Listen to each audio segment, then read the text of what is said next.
莫斯科最深的地铁站长啥样？你们看，望不到头啊！对呀，一眼望不到头啊！俄罗斯人每天习以为常的地铁站被我们逛成了景点。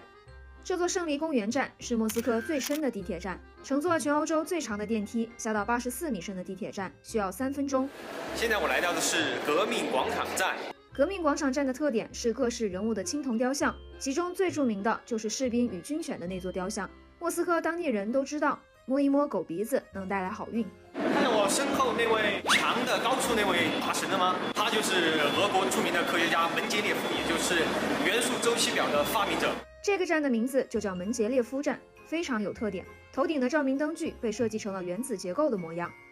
麻雀山站是世界上第一座建在河面上的地铁站，透过明亮的落地玻璃，可以欣赏莫斯科河两岸的美景。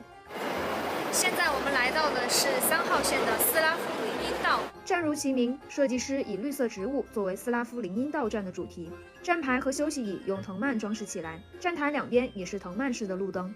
契卡洛夫是苏联时期家喻户晓的英雄飞行员，于是也有一座以他的名字命名的车站。车站设计非常前卫，就像置身于科幻电影中的飞船。